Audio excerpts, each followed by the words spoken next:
தமிழ்ல தேர்வுகள் நடத்துவோம், மத்திய பணிகளுக்கான தேர்வு தமிழ்ல நடத்துவோம். திமுக காங்கிரஸ் கூட்டணி ஆட்சி இருந்தபோது ஒரு தேர்வு தமிழ்ல வந்துச்சு சொல்லுங்க. அப்ப நீங்க நன்றி பாராட்டுங்க. பாஜக ஆட்சிக்கு வந்து செய்யுது, சிஆர்பிஎஃப்ல இருந்து, சென்ட்ரல் போலீஸ்ல இருந்து, பிஎஸ்ஆர்பில இருந்து எல்லாத்தையுமே தமிழை கொண்டு வந்துட்டாங்க. எதுங்க 70 வருஷமா செய்யாத ஒண்ண பிஜேபி அரசுல செய்யறாங்க. இன்னும் யூபிஎஸ்சி எல்லாம் கோரிக்கை இருக்கு, இன்னும் நடக்கல.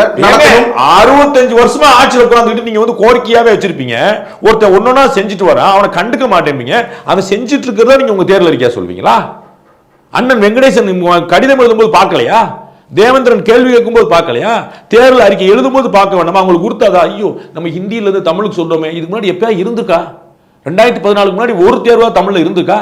இன்னைக்கு ரயில்வேல இருந்து ஒரு தேர்வா தமிழ்ல இருக்குன்னு அத்தனை தேர்வு திரு அமித்ஷா கொண்டு வந்தது. பாஜக ஆட்சியில் இல்ல நிறைய போராட்டங்களுக்கு பிறகுலாம் தானே சார் நானும் நீங்க என்ன சார் தமிழுக்கான காப்பிரைட் வாங்கி வச்சிருக்கீங்க? நீங்க போராட்டம் பண்ணாமலே செஞ்சிருக்கலாம்.